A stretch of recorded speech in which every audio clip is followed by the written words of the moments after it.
Since the end of the Ripple SEC case, we have seen Ripple dropping some monster partnerships, all coming back to XRP and the future financial system built on the XRP ledger. But despite this, the price of XRP has essentially seemed stuck in the mud. In this video, I want to talk about this exact thing, why this is taking place, and what needs to happen for us to get out of this current trading region. A lot of TA analysts are calling for XRP to come down to the 220 level. In this video, I want to give you my opinion on all of this, so make sure to stick around for this whole thing. Like always, you're supporting me so much to this channel. Thank you to everyone who takes the time to like these videos and subscribe to the channel. Working on the office right now, getting a bit of new setup, so appreciate everyone who takes the time to smash the like button and subscribe to the channel. Guys, your support really means so much, and the comments have been hilarious since I've been out here. Really appreciate all the support you guys have been giving me. And with that said, let's jump right into it.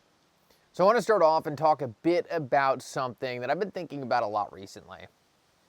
Some of the biggest partnerships that we've been hearing about from Ripple recently have been with banks. And it's so funny because for the longest time it was, oh, Ripple's a bad company because they're working with the banks. And then people kind of gave up on that narrative because they're like, oh, well, that's actually kind of bullish, right? Working with banks. So they said, oh, well, Ripple's not actually working with any banks. They just say they're working with banks.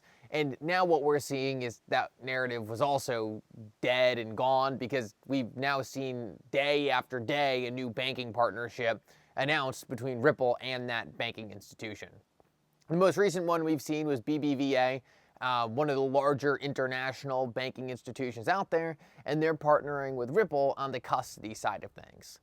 Now, what I find so interesting about all these different custody relationships that Ripple has in terms of these banking institutions is the fact that these banks, right, they're all onboarding with Ripple for crypto custody, but they don't have crypto custody for their end clients, right?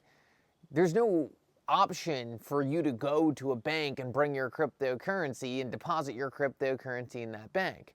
And what I find so interesting about this is it kind of brings me to the idea that there's probably a lot more happening behind the scenes than we really initially see when it comes to the use of cryptocurrency at a corporate scale for moving large dollar transactions. I have no idea why all these different banks would be so interested in crypto custody right now, but not have any retail-facing products for crypto custody unless they were using it for something on their own back end. What we've seen is one of Ripple's biggest partner lists they have is for cryptocurrency custody. It's really interesting. And Ripple's a company that doesn't work with retail. Ripple's also a company, right, that is focused on institutional use cases. And all of these banks are using Ripple for cryptocurrency custody, yet they don't have any retail-facing products. So what is going on here? And I think that's a very interesting thing for us to keep our eye on. What Ripple has done with their product stack that I find so interesting is they've really vertically integrated, right? Not only do they have at the base layer the XRP ledger, the decentralized protocol for moving money, but on top of that, they also have custody, right? So maybe you want to get involved in crypto, you want to start using blockchain, but you don't know how to use custody. All right, Ripple's got you on custody. Then they have their Ripple payment solution, right? Then they have the ability to do payments using the XRP ledger through a centralized UI. And then on top of that, then they also have the stable coin and they have their treasury management. So what Ripple is doing is really building an Amazon Web Services kind of model where any single company can come to Ripple, plug in, and get all the different blockchain expertise and product sets that they would need in order to interact in this new ecosystem. And I think this is absolutely genius. Most people, and you guys have probably experienced this yourselves, most people, and especially corporations, don't want this experience of, oh, well, you have to go get this ledger, and then you have to plug this ledger in here, and then you have to send the cryptocurrency to this location, and then you have to use a different wallet, and say, right, like those kinds of things are not going to fly. And what Ripple is building is an end-to-end solution to allow these financial institutions to get involved with cryptocurrency without having to do all these hoops and jumps and really all these just beta level early stage adoption issues. What Ripple is really doing is lining up real-world enterprise use cases for these different financial institutions. And, you know, there's no other reason I would think they were taking part in Ripple custody unless they had something further down Ripple's product list they were looking to take advantage of. I think Ripple Custody is just a place where Ripple can get involved with these financial institutions, get a large amount of AUM under management, start seeing the kind of assets, start seeing the kinds of things these financial institutions want to do before they start building out these higher level product suites. When Ripple first acquired Medico, I was talking about how it was such a home run solution. And a lot of people said, oh, why is it such a home run? They're not using XRP, it's just custody, it has nothing to do with the price of XRP. But guys, it's kind of like one of those things, in my opinion, that is going to be heavily slept on when it comes down to Ripple getting their tentacles in all of these other organizations. Essentially, by owning the custody layer, right? By Ripple owning the custody layer, they develop an extremely sticky solution that no one is going to want to pivot away from. By Ripple owning the custody layer, they own the foundation to all of these different corporate treasuries, all of these different financial institutions, back-end settlement layer, right? By owning the custody layer, they own the foundation of trillions and trillions and quadrillions of dollars. And this foundation is something that, right, like, you're not going to want to be moving your custody solution around a lot. Your custody solution is going to be the base layer for everything you do. It's all going to iterate on top of custody. So Ripple came in, right? And a lot of these financial institutions were already using Medico. They were already cemented in this layer. And Ripple came in and just attached themselves to the base layer of all these financial institutions. By owning that layer, they kind of control everything that gets stacked on top of it. Ripple controls what their custody solution is interoperable with, what it will allow itself to touch. So by owning this base layer in custody, Ripple can control what the custody solution hooks up to, right? Does it hook up to Solana? Does it hook up to Ethereum? Does it only hook up to the XRP ledger? What kind of other products and service sets does it allow, right? By owning that custody layer, Ripple owns the foundation for all of these different corporate use cases for cryptocurrency. And they can also push certain products on these financial institutions that Ripple might be incentivized to push them on, right? Solutions utilizing the XRP ledger, Ripple's payment products. And by building that, or by taking over the foundation, by iterating on that and making it even stronger than it was before, what they can do is vertically stack product sets on top of that and give these banking institutions and give these other financial institutions an entire product suite built on top of the custody solution they're already cemented to.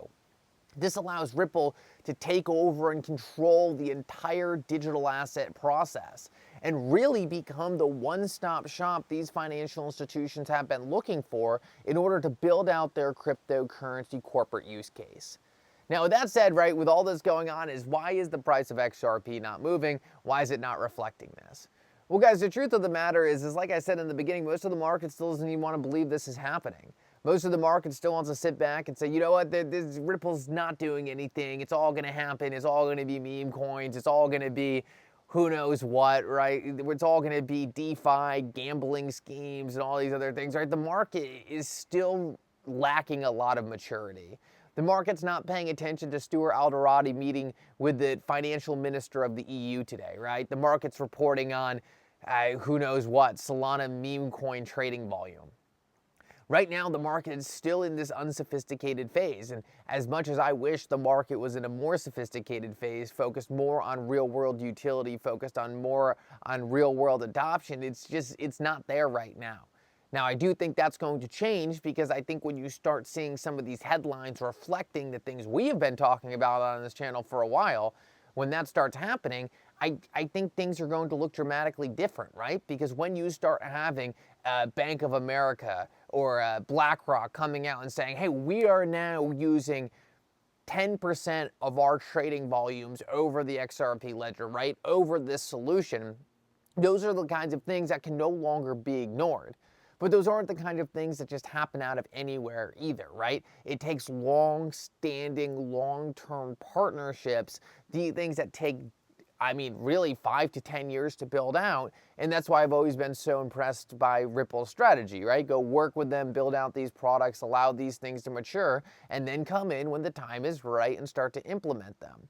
But I think it's just one of those things where the market's just not really appreciating the things that we have been focused on in the XRP community. And I think a big reason for that is actually fairly simple. Most of the people in the cryptocurrency industry aren't really investors. They're not really people who understand markets. It's a lot of people who are just gamblers. It's a lot of people who are just computer nerds. It's a lot of people who just stumbled across this industry one way or the other. But it's not a lot of people with any kind of financial sophistication, not a lot of people who understand companies, not a lot of people who understand business. It's just a very weird, interesting group of people. But as this asset class matures and as more hedge funds get involved and as larger investment firms get involved, they're going to be focusing on the fundamentals we've been talking about this entire video, right? The actual material things that are going to make a difference for these cryptocurrency networks. Things like the vertical integration Ripple's bringing in terms of building a one-stop solution for financial institutions to get involved in cryptocurrency without having to be experts, but having all the tools at their disposal that lead them to the XRP ledger. It's those kinds of things that are going to be so powerful and for them to iterate on and build on. And that is going to be perceived as extremely valuable, in my opinion, when TradFi walks in and looks at a sea of trash, looks at a sea of garbage, looks at all these things that don't make any sense, and then boom, a real business model with real utility, solving real problems, using the digital asset XRP, all in a way that, right, actually has real customers at some of the highest levels in the entire world, whether it's governments, large businesses, or whether it's down to retail. It's just a much different, much more sophisticated, much more holistic offering. And guys, I think those are the things that are really going to resonate with price. Clearly, we're still at the early stages where it's not being appreciated right now, but I think it's going to be appreciated very quickly. I think it's going to be one of those moments where suddenly it all gets realized, all gets rushing in, and a lot of crypto media is going to be sitting there scratching their head saying, how in the world did we miss this? Guys, thank you so much for coming. I hope you enjoyed this update, and for now, Mickle out.